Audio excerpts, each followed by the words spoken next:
Hello, my name is Maxime Markovich, and this is my interpretation of an EKG and the steps that I would take to go about it. So, some background information before I begin the analysis. It has been marked pre-recording to help assist in my explanation. Secondly, my printer, which is slightly irrelevant, but secondly, my printer cut off certain sections, so I can't see the whole EKG, but what is present is still relevant and still enough to make an accurate diagnosis. So, to begin, the first step that I would take in interpreting an EKG would be to identify and examine the P waves. The P waves are these small waves right here that are present right before these big peaks here, which is the QRS. This right here is when the atrium depolarizes, meaning it contracts. And so they're here, as my pointer is showing.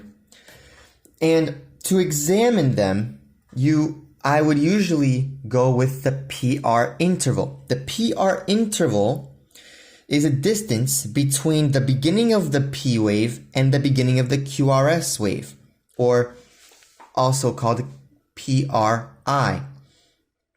And I took the labor in analyzing each PRI interval and each P wave, and they were all consistent, they were all protruding, they were all going up and down, and they were not going under, and they were not flat, and they were consistently of equal distance and size before each QRS interval. So that was a safe judgment to make. And a normal range for a PRI interval is 0.12 to 0.2 millivolts, or milliseconds, excuse me. Or in other words, 3 small squares to 5 small squares. And as these lines show, each PRI interval is 3 in length, meaning that it is normal, although it is on the lower end, which may be relevant in further analysis. The next step would be to analyze the QRS complex. The QRS complex are these big peaks here, and this is where the most important part of the diagnosis comes in.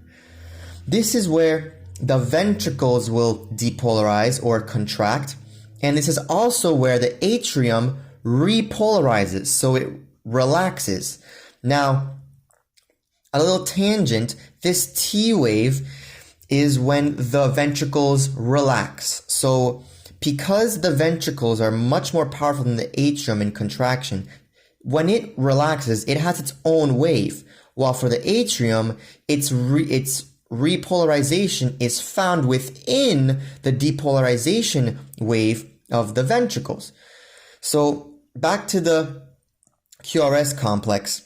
One thing that is striking here is that this distance between the QRS waves is 13 small squares wide, or roughly 3 big squares wide.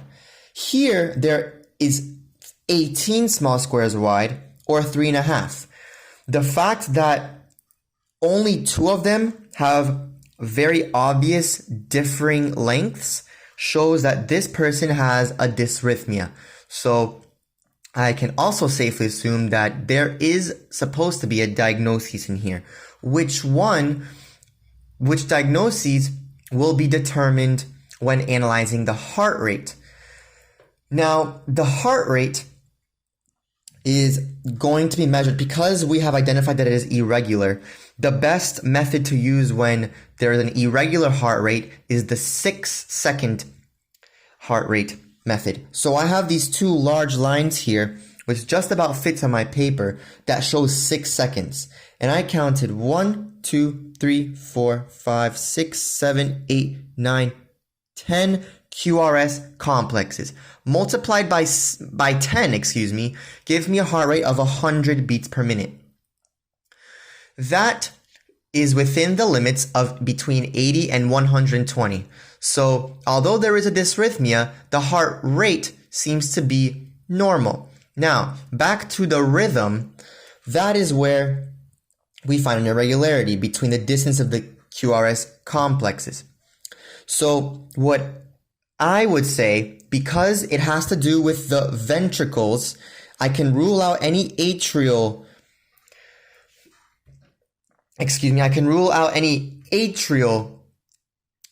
diagnoses.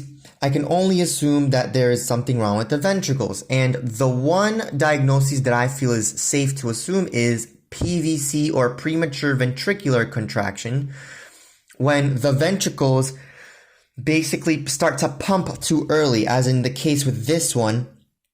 This can be identified as